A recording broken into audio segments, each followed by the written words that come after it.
然，确实是我错了。我不应该在没和你商量的前提下擅自做主，把那么大的秘密给泄露出去，脑袋里简直有屎。可是你态度未免太坚决了吧？这让我很伤心。再加上你跟我妈说，你根本就没有和我结婚的打算。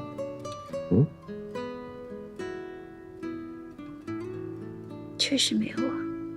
哦，好，你就不能说两句好话，哪怕撇我一下？有好听的，我也想跟你道歉。我说话太硬了，让你伤心了。其实这几天我也想了很多，你是真的为我付出了很多，不应该让你花谢，那么不人道。我应该和你一起去面对和解决这件事情。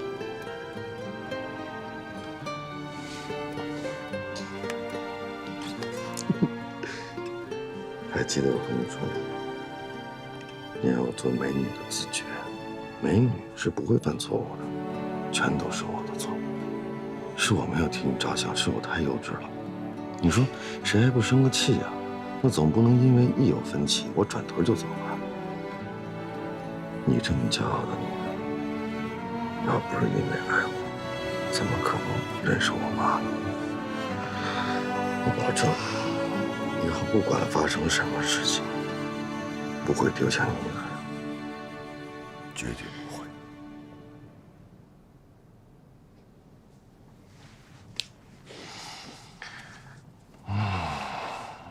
但是我妈这事儿也得容我琢磨琢磨。给我1个月的时间行吗？就1个月。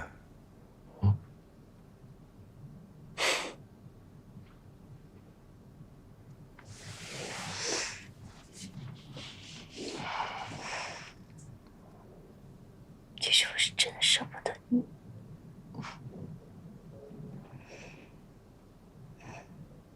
但一想到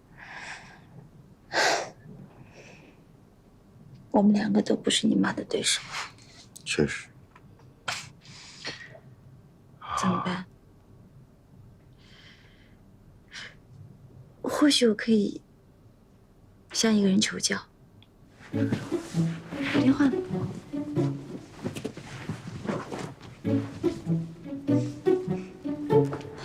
你是不是该换成我的频道？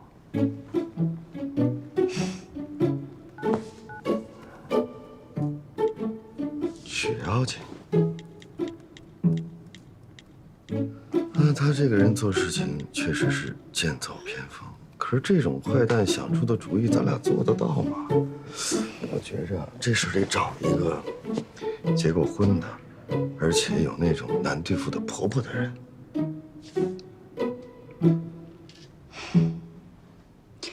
可是像我这种这么不传统的人，也想不到办法怎么对付你妈。不求教小曲，我也不知道该怎么办了。但愿他能有好主意。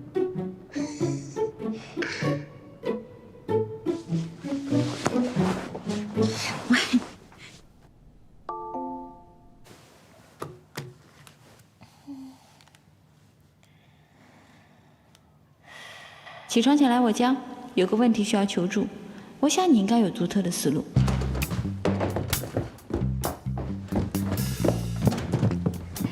哇！我说谁一大早发微信把我给吵醒了呢？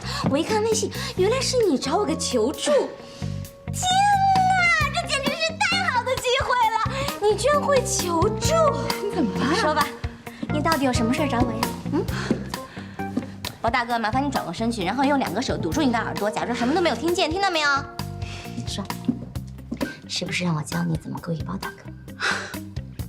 你别闹了，快进来。你俩到底什么事儿啊？啊？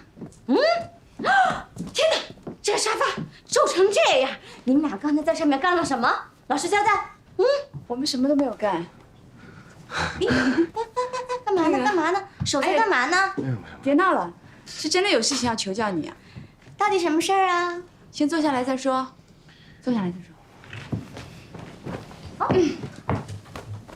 说吧，到底什么事儿啊？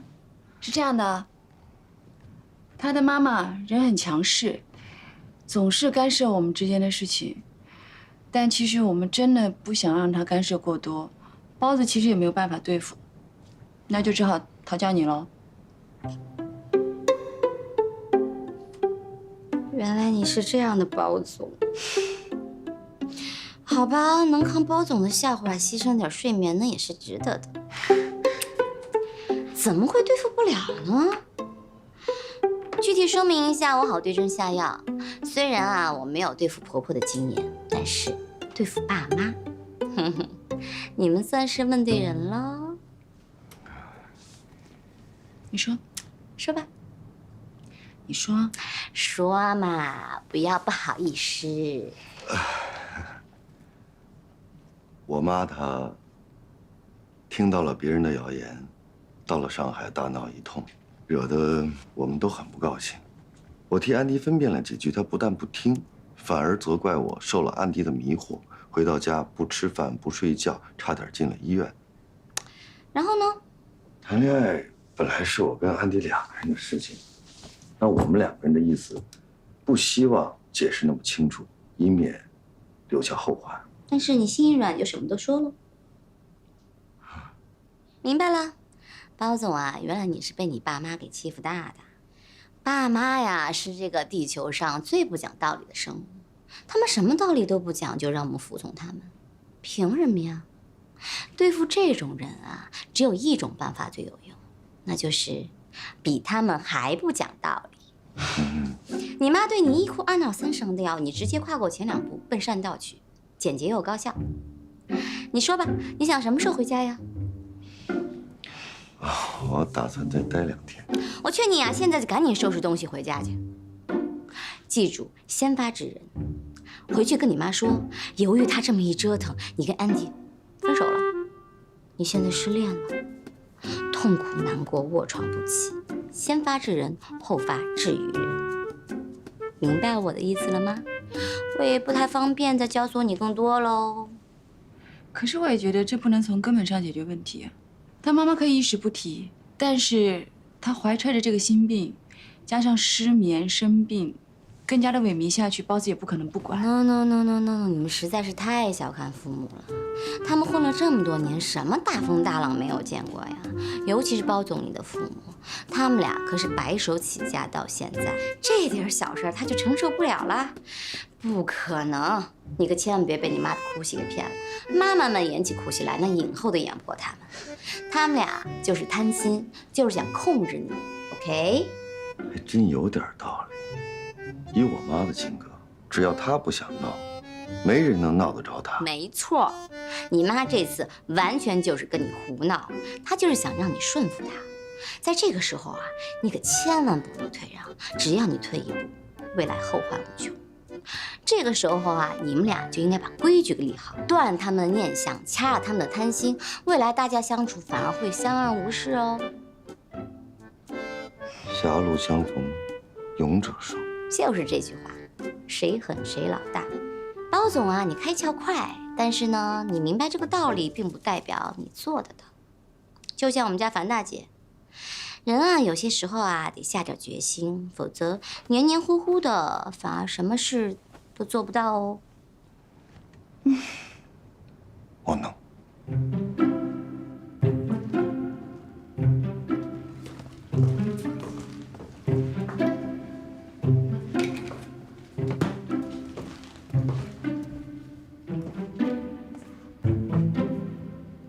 干嘛呢？曲涛涛说的没错，我不能人财两空，失恋让人成长，我要成长。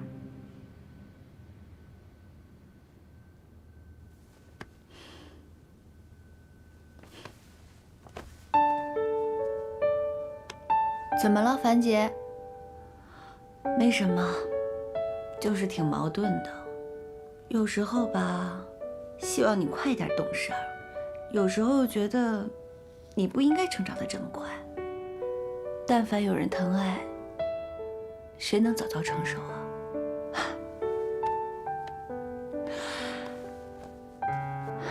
樊姐，我本来打起精神来了，怎么被你说的我有点难受呢？打起精神来，樊姐是老了，伤春悲秋的。不像你们小姑娘，至少比我勇敢，对吧？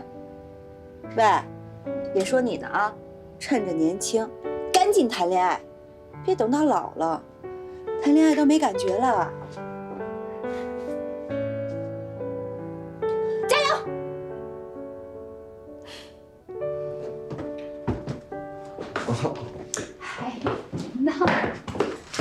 我一会儿还要上班去呢。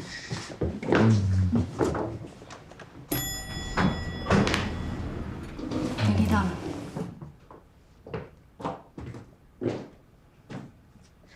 来。怎么？听了我的建议走了？你怎么总是能够神不知鬼不觉的呀？对，听你的意见，准备1哭2闹3上吊。安迪，我够朋友吧？刚才当着包总的面，我不方便说，我把赵医生扔家里，特意出来嘱咐你。其实啊，包总心里清楚得很，他无论怎么在他爸妈面前折腾，他都是他爸妈的亲生儿子。只要你心狠手辣，他就什么事儿都可以做得成。所以呢，你绝对不能心软。那边的父母不是你的亲爸亲妈，你不见他们的。家庭这种事儿吧，不是东风压倒西风，就是西风压倒东风。所以呀，你从一开始就绝对不能给他妈半点机会 ，OK？ 可是我在想，如果我真的没有打算要跟他结婚，我是不是不应该让他为我做那么多事情，甚至与他妈妈对抗？这样对他很不公平啊！哎，我是想让你心狠一点，坚决杜绝那边朝你伸手，你怎么反而还心软起来了呢？可是如果我这边平衡了，他跟他的家庭那边就平衡不了了。好了，谢谢你给了我那么多的建议，不过我还是觉得我不应该让他这么做。没事了，去陪你的赵医生吧。哎，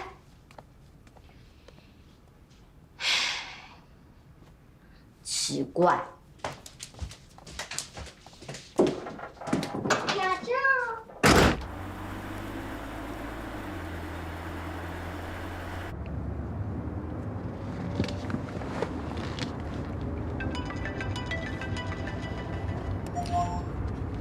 主任，有何吩咐啊？我已经到办公室了，你快到了吗？啊，快到了。你放心，全身的每一个细胞都进入到了备战状态，随时准备开始实施计划。我觉得你还是不要假装自杀了。嗯？我觉得这想法很幼稚，而且你妈那么精明，你要想骗过她，万一伤到自己怎么办？所以这个计划结束，我们再想别的办法。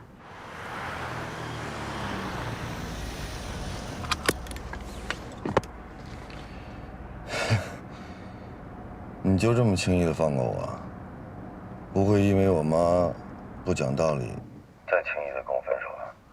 不会。安妮，你愿意因为我放弃自己原本非常坚持的主张，是不是说明你爱我比之前多一点？我对我们的关系要更踏实一些。你不踏实吗？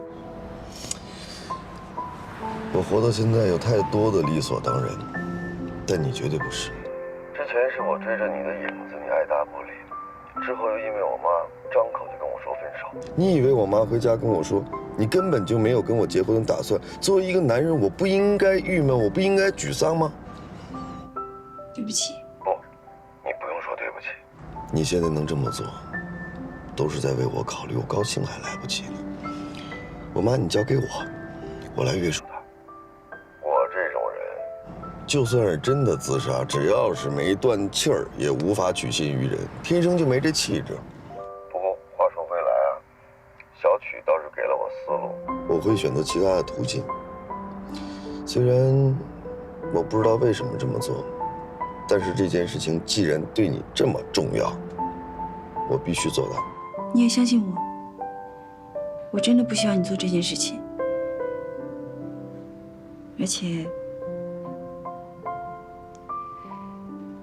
而且，我也不想牵出什么不必要的麻烦，你懂吗？我弄错了，你爱我不只是一点，是很多。主人，你绝对不会所托非人。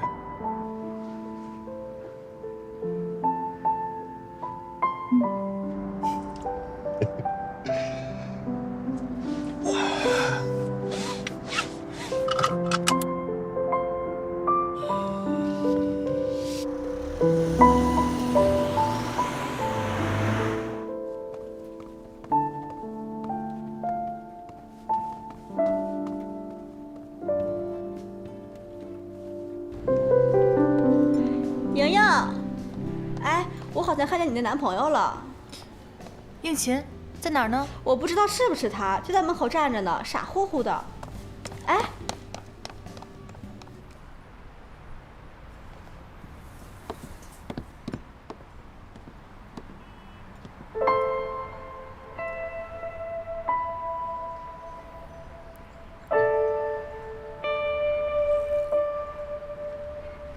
也是，他怎么可能来找我呢？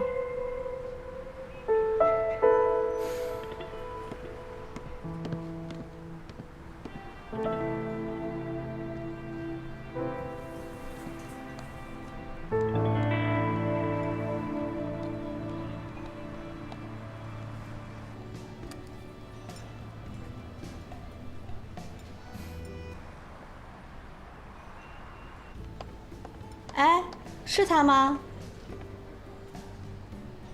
他不会再来了。为什么？你们分手了？为什么呀？我们彻底结束了，别再问了。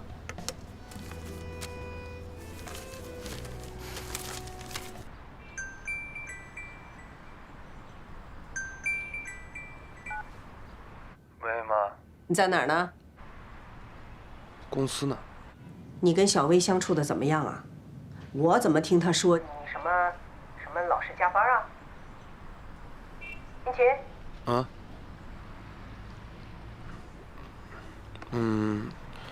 最近新开个项目，确实挺忙的。那也不能忽略了人家小薇嘛。你说人家清清白白一个大姑娘，到上海来找你，为什么？不就是为了跟你多接触接触，多增进了解吗？我可是问过人家家了啊，对你那是相当的满意。我的意思啊，你要觉着合适呢，你们就定下来。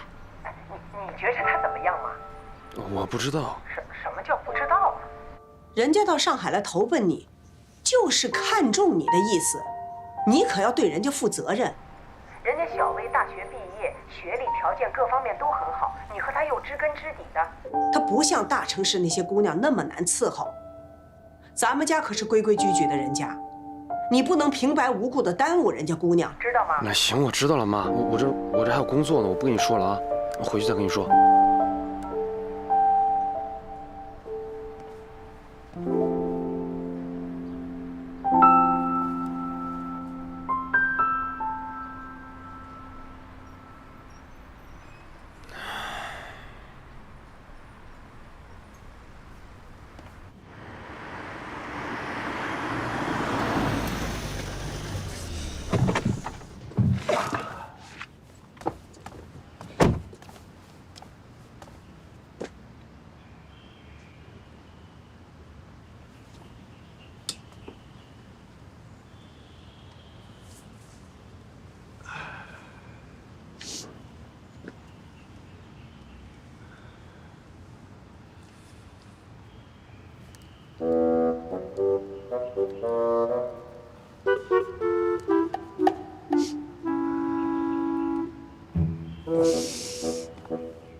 就做个青菜就成了啊！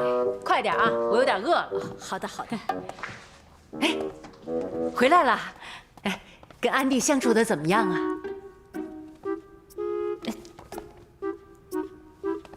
怎么出问题了？哎，好好的说句话，到底怎么回事啊？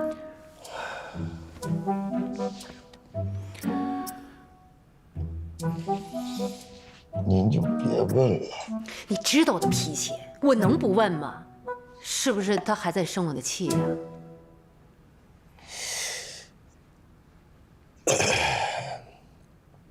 您到上海去，怀疑他这个，怀疑他那个，他心里头能舒服吗？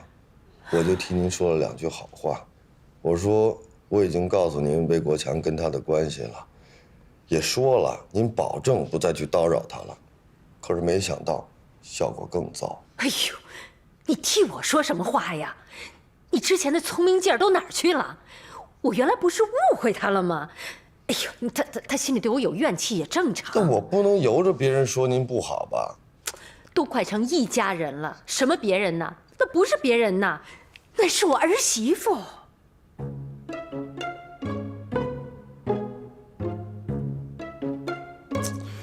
行了吧？哎，这手心手背都是肉。安迪是从国外长大的，他受不了别人干涉他的生活，那总不能因为这个我让您受委屈吧？既然你们双方都不能调和，长痛不如短痛，那我还不如跟他分了呢。哎呦，你们年轻人怎么都这样啊？说分手就分手，不行，绝对不行啊！你难得找到像安迪这样的人，她可不像外头那些妖艳的女孩子。行了，你以为我想跟安迪分手啊？哎，我去收拾2件衣服，这几天就在公司住。儿子，宝宝。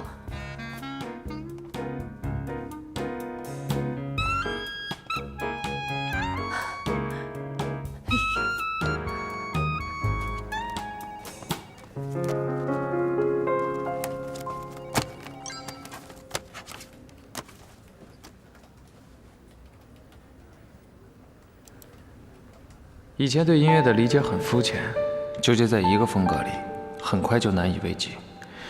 后来才发现，音乐根本没有模式，迷死人的旋律，爽死人的节奏，还有伟大而复杂的意义。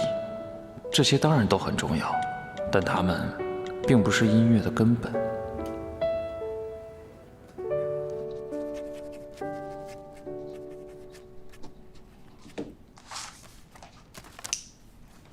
好了，以后我们就是一个站好的兄弟了。你可要把产品盯好，不要给我掉链子哦。放心，肯定没问题。我的资金压在了国内项目上，暂时动不了。垫付金额那边你没有问题吧？没问题。OK， 那就祝我们合作愉快。合作愉快。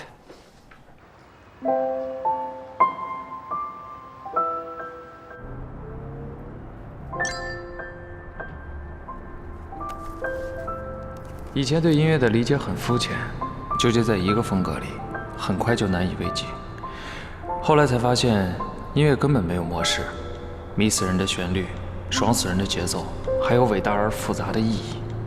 这些当然都很重要，但它们并不是音乐的根本。音乐本身也是仪式的一部分，或者也可以把它想象成一种标记，它可以是完全无意义的，又像是一阵风，你说不出它的存在有任何经济价值，可它那么好，像穿堂风吹过夏天的皮肤，凉丝丝的在心底。喂，赵工啊，不好意思，华总，这次你送的亚品呢还是没能达标，看来我们这次合作不了了。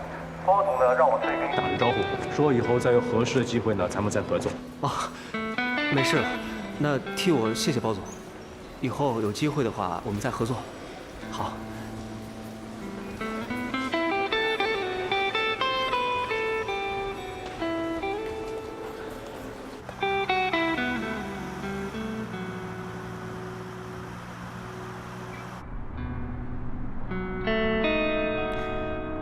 有一个好消息和一个坏消息，你先听哪个？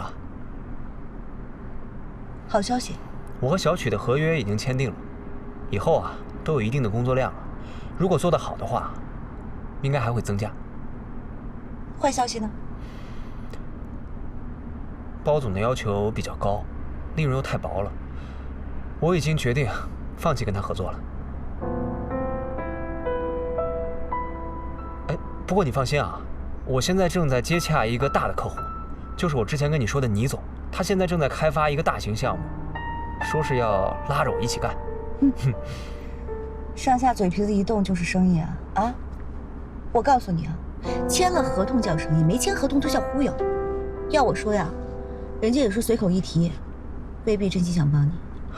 那也不一定。你说倪总跟我合作那么多年了，他现在有赚钱的生意，他想到我也很正常啊。他现在这个项目很大，啊，分我一点投资份额。你说以后的这个回报率，都是在5到10倍。小美，我是这么想的啊，常规生意我还继续在做，倪总那儿我也跟投一些，运气好的话，别说首付，房子钱就直接出来了。真的？那当然是真的了。小美，你放心，我说过年内买房，我一定买房，你就放心好了。好吧，我是实在帮不上你。不用，你就安心等着好了。晚上想吃点什么呀？哎，我们家楼下开了一家比较好的日料，据说口味不错。咱们吃完饭一起看个电影。不了，送我回欢乐颂吧。我上次提议的那个顶级珠宝的下午茶会，我们领导很感兴趣，觉得不错。我想尽快的细化一下环节，再敲定一些不错的品牌，争取把这个 VIP 线下活动拿下。真的不看电影了？咱俩都好久没有约会了。没办法呀，新到一个公司，我肯定要好好表现啊。不过，我已经好久没有这么有干劲儿了，好像找回了年轻时候的自己。看来你挺喜欢现在的工作啊。与其说是喜欢新工作，倒不如说是怀念曾经的自己。我家里条件你是知道的，刚工作的时候啊，比现在更难。那个时候，我一点都不觉得苦。每天都是干劲满满的，不在乎报酬，不计较得失，哪像现在呀，干什么都瞻前顾后的。哎呀，都说是越大越懂事儿，可是这几年我觉得，有的时候那股子锐气远远比懂事更可贵。就像我们家小秋野，说卖咖啡就卖咖啡了，不是照样趟出一条路吗？我要是能像他那样啊，我说不定早就不是现在这个样子了，搞不好我已经买房子了。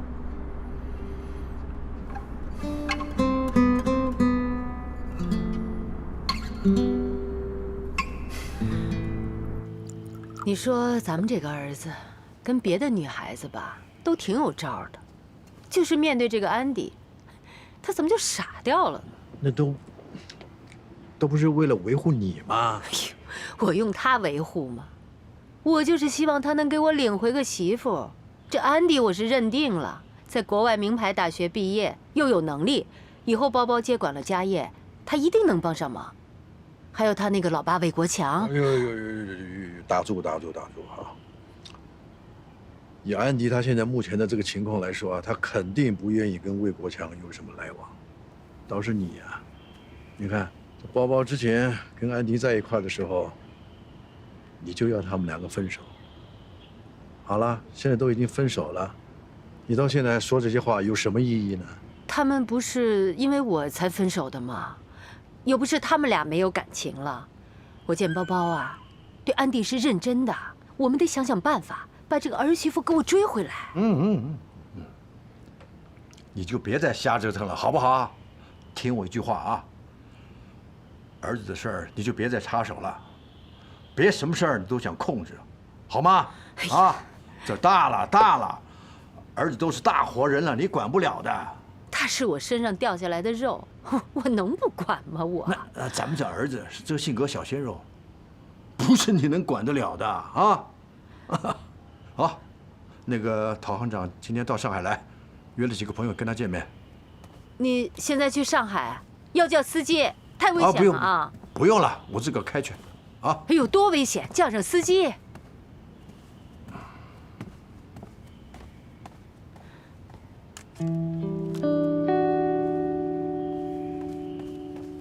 谢谢你的关心。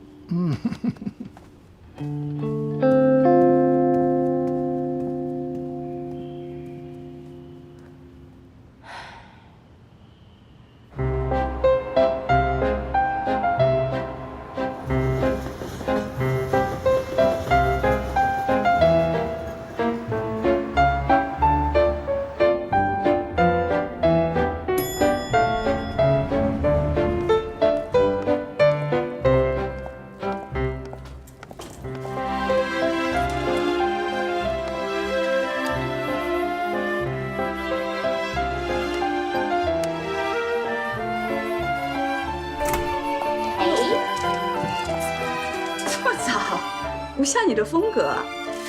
我给你买早餐过来，顺便八卦一下，你跟包公子到底怎么样了？你猜？进来吧。所以一点动静都没有。包总看上去挺厉害，原来又是个样子货呀。这样不行啊，他妈妈肯定还会去找你的。毕竟是他妈妈，他再狠能怎么样？但我觉得他应该不会再来找我了。我都跟包子分手了，他找我有什么意义啊？当然有意义啦。包总上次说误会已经解除了，只要包太太脑子没有失常，他就肯定推算得出找你是最佳的选择。再说了，包总一直是由他妈罩着的，他肯定看不了他儿子受失恋之苦。你还别不信啊，这方面我门儿清，从来都没有失算过。好，我就看你这个小妖精算得准不准。对了，八卦完了，我们说正经事儿。外贸这一块啊，我现在已经渐渐开始上手了，已经跟王百川签订了合同，长期合作的。这方面你要多多指点我哟。你跟王百川签什么合同？你们家本来就做建材生意的，你爸爸也有工厂，为什么要舍近求远的跟他合作？你忘了那回我们送樊姐老爸回老家那一次，就是王百川喝多了出来把酒抠掉，再回去接着喝的那次。我记得。现在已经很少有人像他这么拼命了。不过也是，他压力大。樊大姐跟他年事已高，买房结婚都靠他一个人。喂，你确定不是为了调戏樊小妹啊？我调戏他用得着这么拐弯抹角吗？我当然可以把事情交给我爸爸集团的人去做，但是那帮大爷吃的多拉的少，干出来的活也不见得有王百川这种个体老板来的负责。不如拉他一把，互惠互利。小曲真这么说的？这家伙成长不少，分包的好处就是责任层层分配，利益随责任分割，交给王百川，在管理上权责会比较清楚，比交给自己人更有效。你笑什么？我说错了啊，你没错。不过这事儿如果换成曲妖精的话，他肯定不止这一点考虑。做实业跟工厂接触的这一部分是最繁琐的一环。小曲从小在家里头耳濡目染，他当然知道分割一点小利益，让别人冲前头、吃拳头、拿零头的道理。再有，他这爸爸手底下不是没有人，但是未必会听他这小丫头片子的。与其花大力气去调遣那些养尊处优的旧臣子，还不如把生意分给像王百川这样的新人，既有效率又听话，还能培养自己的新势力，是这个理吧 ？Oh my god！ 你们这几个真是家学渊源的狐狸精。这么看起来，我真的是跟数字打交道更有安全感。哎，我呀，真没他那么聪明。我做工厂搞研发，其实就是吃拳头拿零头的傻子。我还真想做出点成绩来，宁可笨一点，我也要脚踏实地，绝不做投机取巧的事儿。这有时候笨点儿比聪明要好，他踏实。你像曲妖精这种，虽然资质很好，但是他小心思太多，大智慧少，长此以往，他会吃亏。有道理，我会把你的话转给他的。不说了，我要到了。你尽管跟他说，良药苦口。还有，我很想你。所以你要时刻提醒自己，我已经跟你分手了。我知道。拜。拜拜。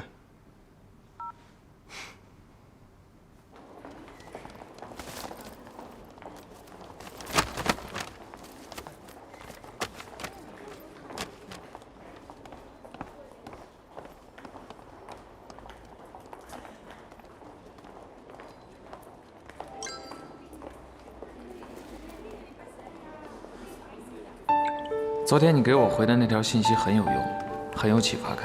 其实我最近在做一个尝试，每段时间跟不同风格的乐手合作，诠释各种我觉得有意思的主题，比如回老家吃到凉皮的快乐，又比如公车上2个乘客吵架，所有的一点一滴，我都放到音乐里去。这种音乐很有生活气息。最近音乐的风向有从上而下的变化，探讨心灵和虚无的变少了，探讨烟火气的作品变多。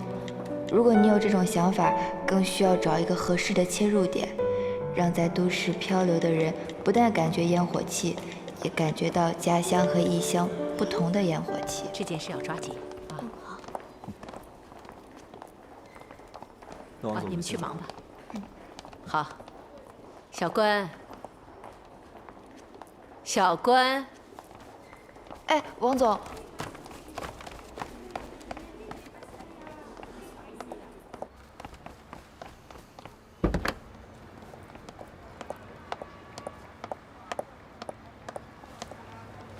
王总，您慢点儿。这是您要的文件，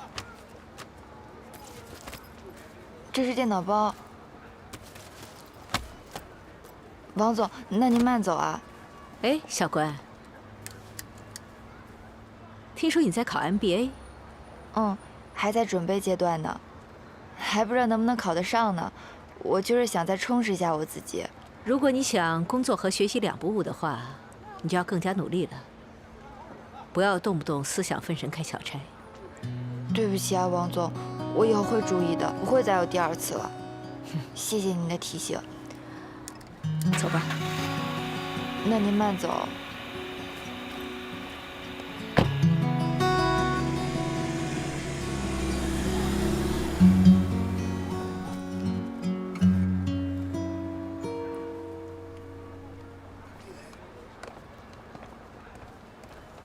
下一个季度的预算出来了 ，PC 和手机业务会大幅削减。北京分公司想申请增加新的预算，被我驳回了，因为我认为在完成对红星的收购之前，不应该再批新的预算。既然交给你了，你决定就行，不用向我汇报。谢谢。还有啊，这周要跟包氏开会，需不需要派别人去？不需要。这么专业啊，你不用勉强自己的。我跟包一凡，我们和好了。这个茶真的很香啊。不怕他妈妈搅局了？小曲给我们出了一个主意，所以我现在跟包子在假装分手。想逼包太太就范。不过根据我对她的了解，有点困难。我知道，我自己愚蠢地选择了一条畏途，就像鸵鸟一样，情愿把头埋在沙子里，不去想未来会发生什么。看来你很爱她。不过老实说啊，这不是我熟悉的安迪的态度，有些……什么？不负责任。不过设身处地的站在你的角度来想，也能理解。以你现在的情况，要么自私，要么自残，两者必选其一，别无他路。所以作为朋友，我支持你自私一点。